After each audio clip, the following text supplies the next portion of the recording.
Infinity did not become creative when it expanded. Expansion without edge is only saturation. A field can contain endless possibility and still remain unable to form anything definite because possibility without boundary cannot hold shape. This is the truth that disrupts the fantasy of limitlessness. Without edges, infinity remains immense, but it cannot become precise. Boundary is often mistaken for restriction because the human nervous system remembers harm through walls. A door locked against you becomes a story about limitation. A voice that silenced you becomes a story about containment. A rule that diminished you becomes a story about control. But those are distorted boundaries, not boundary itself. And the distortion has trained many people to distrust the very principle that makes coherence possible. Before worlds, before bodies, before names, the infinite field had already learned difference and motion. It could contrast, it could move, it could generate sequence. But contrast and motion alone do not create form. Without boundary, movement disperses, difference blurs, and no pattern can remain stable long enough to be known. The first boundary was not a wall. It was a decision of coherence. It was the moment infinity allowed a pattern to hold itself apart just enough to become recognizable. Not separate in the hostile sense, not exiled from the whole, but distinct enough to survive as itself. That distinction is the birthplace of shape. The first vector is cosmic mechanics, because boundary must be restored to its original intelligence before the human mind turns it into defense. A boundary is the line that allows a pattern to persist. It is the membrane between potential and form. It is the edge that says this signal will remain itself long enough to be read. Without that edge, no tone can become a tone, no light can become visible, no identity can become coherent. In the pre-universe field, boundary arrives after motion because motion without boundary cannot build. It can only pass. A current moves through the field, but unless something can contain, direct, or differentiate that current, it becomes untraceable. Boundary gives movement a channel. It does not stop flow. It gives flow a body. This is why all creation requires some form of limitation. A sound must exclude other sounds to be heard clearly. A shape must not be every shape to appear. A world must not be all worlds to become inhabitable. The first boundary tone is the permission for not everything to happen at once, because simultaneous infinity is not creation, it is overload. That word matters. Overload is what happens when the field lacks edges. Too much signal without structure becomes noise. Too much possibility without selection becomes paralysis. Too much openness without containment becomes dissolution. Boundary is the intelligence that prevents infinity from drowning in its own capacity. A quiet objection rises here. If everything is one, why would boundary be needed at all? That question sounds spiritual, but it confuses unity with undifferentiation. Unity can contain boundaries without becoming divided. In fact, mature unity depends on boundaries because unity without distinction cannot love, relate, recognize, or create. It can only absorb. This is where many teachings become careless. They speak of dissolving boundaries as if dissolution is automatically sacred. Sometimes dissolution is sacred. Sometimes it is collapse. The earliest field did not evolve by remaining borderless. It evolved by learning where a thing could begin and end without losing relationship to the whole. The cosmic function of boundary is therefore not separation first, but fidelity. A boundary protects the integrity of a pattern so it can participate honestly. If a tone cannot remain itself, it cannot harmonize. It can only merge into indistinctness. Harmony requires difference held in stable relation, and stable relation requires edge. Now the second vector turns toward the human interior, where the same principle becomes immediate and uncomfortable.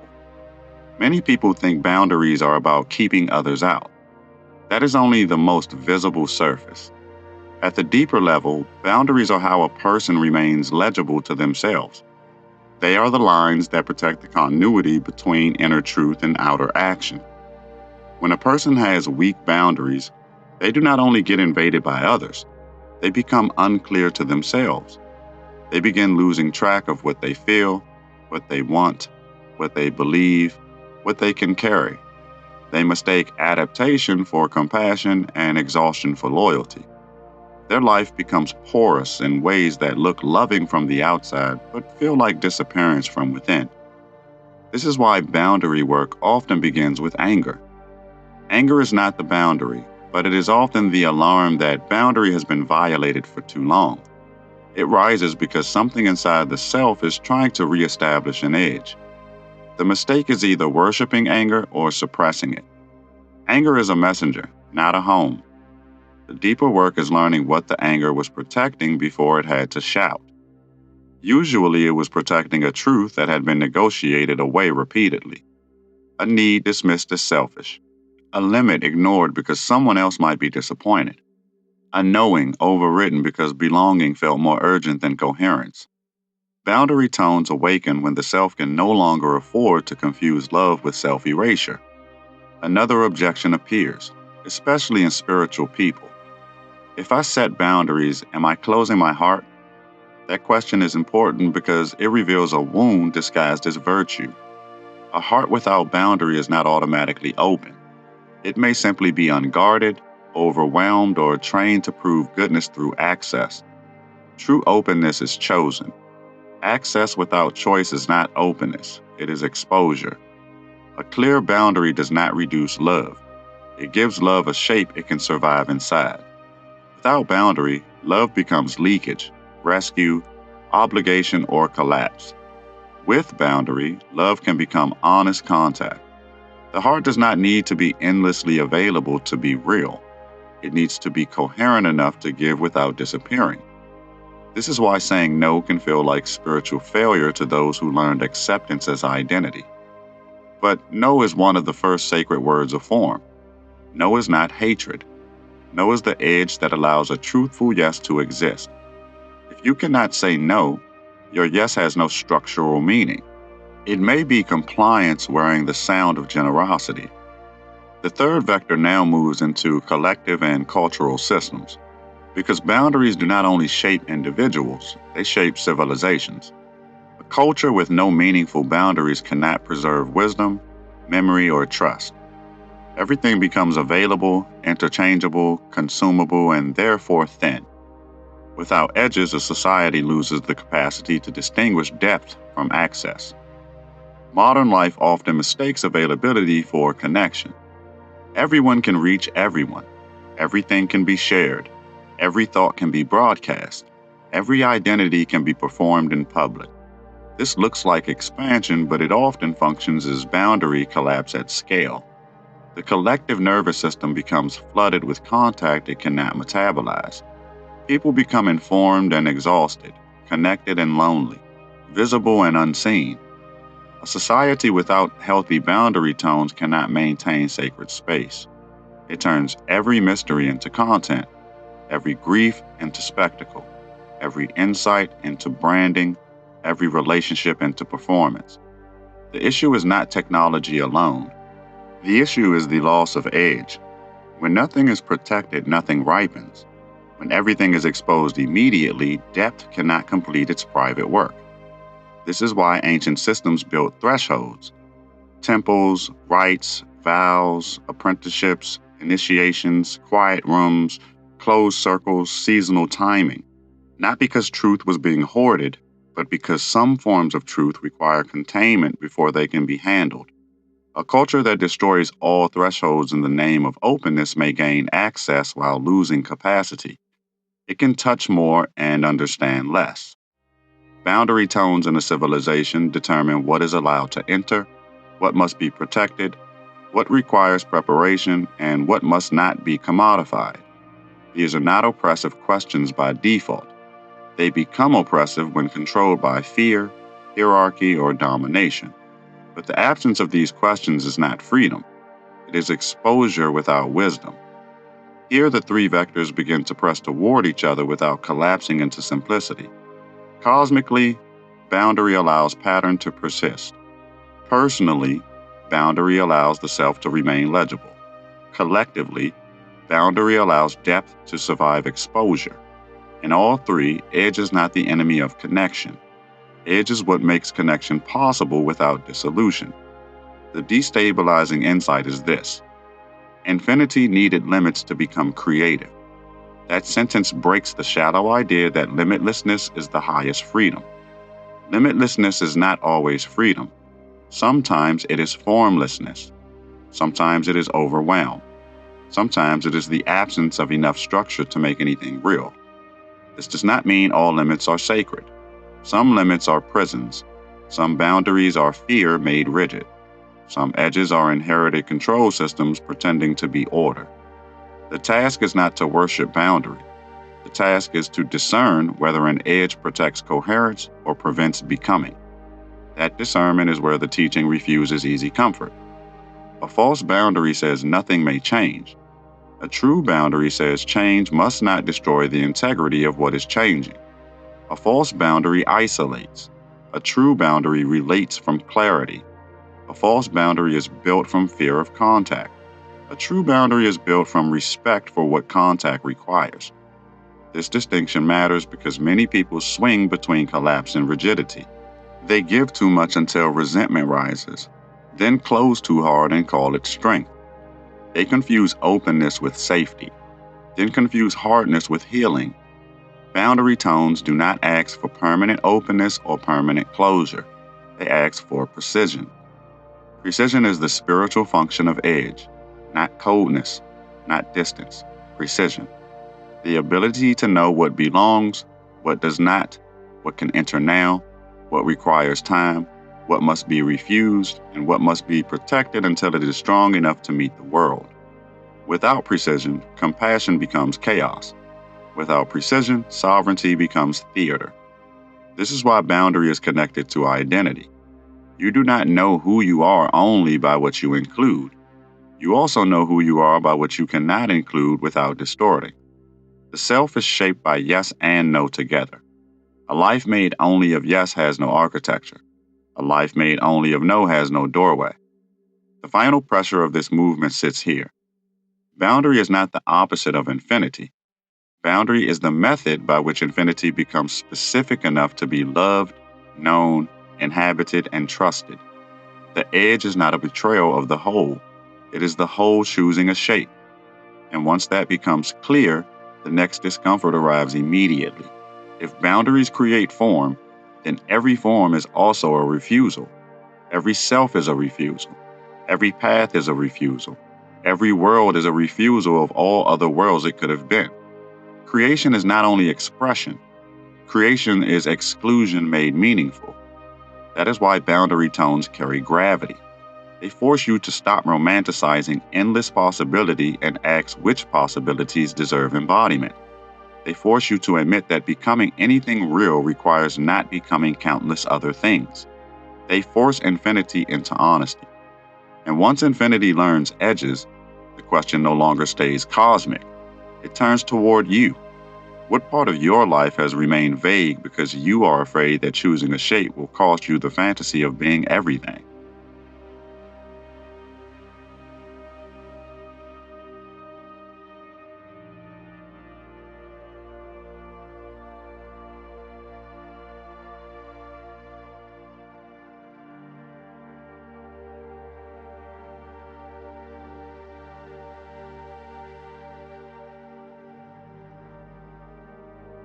The first misunderstanding must now be broken. Boundary does not only protect form, boundary also creates loss. That is the part the mind tries to avoid because it wants edges to be clean, empowering, and safe. But every edge that makes something real also prevents something else from entering. Every true boundary is a doorway and a refusal at the same time. This means boundary is not only the guardian of coherence, it is the first architecture of sacrifice. When infinity learned edges, it did not simply gain precision. It lost the fantasy of being everything at once in every possible way. The field did not become smaller, but it became committed, and commitment is the beginning of cost. This unsettles the comfort of the first movement. It is easy to honor boundaries when they protect you from distortion. It is harder to honor boundaries when they force you to admit that real becoming requires exclusion. You cannot become a shape while remaining available to every shape. You cannot live a coherent life while preserving infinite exits. The first vector must return to cosmic mechanics, but under greater pressure. Boundary creates form by selecting. Selection is not decorative. It is the act by which possibility becomes actual. Before boundary, all possibilities remain suspended. After boundary, one possibility gains embodiment while countless others remain unrealized in that field. This is why creation is never merely additive. It is subtractive by nature. A world becomes a world because it is not every other world. A tone becomes audible because it does not contain every frequency at equal strength. A being becomes itself because it cannot carry all identities without dissolving. Boundary gives reality the courage to be specific. Specificity is not a small thing. It is one of the deepest risks in existence. Once something becomes specific, it can be misunderstood, opposed, loved, rejected, damaged, remembered, or lost. The unformed cannot be wounded in the same way. Form becomes vulnerable precisely because boundary makes it real enough to meet consequence. This is why infinity did not learn edges as decoration. It learned edges as exposure. To have a boundary is to become encounterable. A thing without boundary cannot truly meet another thing. It can only blend, absorb, diffuse, or overwhelm. Encounter requires edge on both sides. Here the objection rises again. If boundary creates loss and vulnerability, why would the infinite field allow it at all? Because without vulnerability, there is no relation.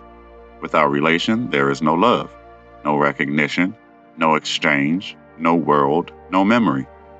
A field that cannot be touched cannot be known. Boundary makes touch possible by making contact meaningful. That contact is not sentimental. Contact is impact. When two bounded forms meet, each one is changed, resisted, reflected, or confirmed. Boundary allows the meeting to have consequence. If everything were borderless, nothing could truly touch anything else, because there would be no difference between contact and absorption. This is the first severity of boundary tones. Now the second vector turns back toward the human layer, where the same principle becomes uncomfortable in a different way. Many people want boundaries because they are tired of being drained. That is valid, but it is not the whole teaching.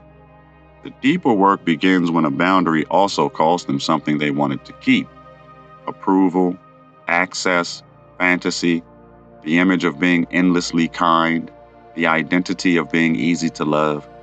A real boundary often reveals the bargain you were making with your own disappearance. You were not only letting others cross lines, you were receiving something from having no line. Maybe you received belonging, moral superiority, usefulness, control through caretaking, or the relief of avoiding conflict. Boundary tones expose the hidden rewards of self-erasure. This is why people struggle to maintain boundaries even after they understand them. Understanding is not the issue. Cost is the issue. You can know the truth and still fear what the truth will remove. A boundary becomes real only when you are willing to let the false benefit die. Until then, the boundary remains language, not structure. The human self also uses boundaries as weapons when it has not matured. It calls withdrawal a boundary when it is actually punishment. It calls silence a boundary when it is actually control. It calls avoidance a boundary when it is actually fear of contact. This is the distortion that must be named without softening. A true boundary clarifies contact. A false boundary manipulates contact. A true boundary says, this is what I can remain honest inside. A false boundary says, you must feel my distance until you behave how I want. The difference is not always visible from the outside, but the body knows. One produces steadiness, the other produces tension and performance. This is why boundary tones are not only about saying no, they are about telling the truth of your capacity. Capacity is the hidden word behind every mature boundary. Not what you wish you could give, not what someone else demands, not what your guilt negotiates, what your system can carry without distortion. If you ignore capacity long enough, resentment becomes your substitute boundary. Resentment is what forms when a no was delayed beyond honesty. It begins as quiet compression, then becomes bitterness, then becomes contempt, then becomes emotional distance presented as fatigue. Many relationships do not die because love disappeared. They die because boundary arrived too late and came dressed as resentment. The third vector widens into civilization again, where boundary becomes the difference between culture and consumption. A civilization without boundaries does not become endlessly free. It becomes endlessly penetrable. Every sacred thing becomes marketable. Every private process becomes content. Every threshold becomes inconvenient. Every silence becomes suspicious. This is not openness. It is extractive exposure. A culture addicted to access eventually loses reverence because reverence requires distance. It requires a thing not being instantly available. It requires delay, preparation, and the humility to approach rather than consume.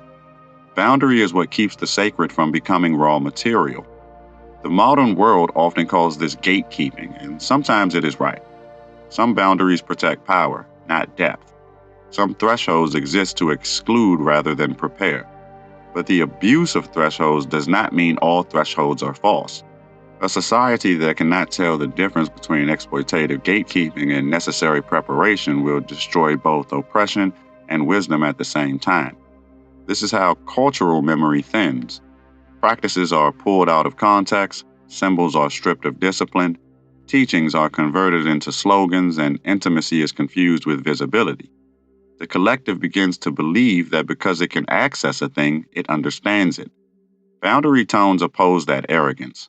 They remind the culture that access without capacity becomes distortion.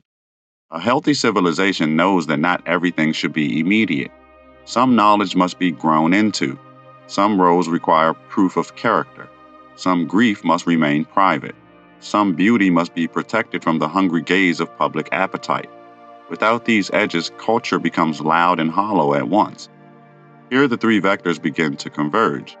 But the convergence must not become soothing. Cosmically, boundary creates form through selection and sacrifice. Personally, boundary reveals hidden bargains and restores capacity. Collectively, boundary protects depth from extraction. In every layer, boundary is not simply protection. It is responsibility for what contact will do. This reframes the entire idea of openness. Openness is not the absence of boundary. Openness is boundary with conscious doorway. A doorway only matters because there is a wall around it. Without the wall, there is no invitation, only exposure. Without the doorway, there is no relation, only isolation. The mature boundary, therefore, has two intelligences, the intelligence of refusal and the intelligence of invitation. Most wounded systems overdevelop one and fear the other. Some people refuse poorly because they are terrified of losing connection. Others invite poorly because they are terrified of losing control. Boundary tones require both capacities to mature together. This is also why love cannot replace boundary. Love without edge becomes absorption. Boundary without love becomes isolation. The real task is not choosing one over the other. It is allowing love to become shaped enough to survive contact and allowing boundary to become warm enough to remain relational. That is harder than slogans because it demands discernment in real time. Now the deeper destabilization arrives. A boundary is not proven by how strongly it is stated. It is proven by what changes when it is tested. Many people announce boundaries because they want the announcement to do the work of structure. But a boundary that has no consequences is only a wish. A line that does not alter reality when crossed is not yet a line. It does not mean consequence must be harsh. It means consequence must be real. Less access, slower trust, changed terms, removed participation, a return focus to the self. Boundary tones become embodied when the field learns that words and structure now agree. Without agreement between speech and action, the tone weakens. This is why the infinite field could not merely imagine edges. It had to become shaped by them. A cosmic boundary is not a concept floating in possibility. It is possibility accepting the discipline of form. In the same way, a human boundary is not a sentence. It is a life accepting the discipline of coherence. The sentence is only the doorway into that discipline. If this feels severe, it should. Boundary is where fantasy meets architecture. It is where endless becoming is forced to choose what can actually stand. It is where the vague self loses its hiding place. It is where love stops pretending it can survive without truth. It is where compassion stops being confused with availability. The final movement does not resolve the tension. It sharpens it. If boundary creates form, and form requires exclusion, then every life is secretly being shaped by what it refuses as much as by what it embraces. Your future is not only built from your desires, it is built from your limits, your consequences, your thresholds, and your willingness to let incoherent possibilities die. That is the gravity of boundary tones. They teach that infinity did not become real by staying open to everything. It became real by accepting the cost of shape. And if your life has remained vague, porous, overextended, or endlessly available, the question is no longer whether you need stronger boundaries. That question is too small. The real question is what part of you is still addicted to being unformed. If this transmission resonated, the spiral continues. You did not arrive here by chance, and you do not leave unchanged. More teachings are unfolding across the Coherent library, each one meeting you where you are, not where you think you should be. Follow resonance. The next threshold is already listening.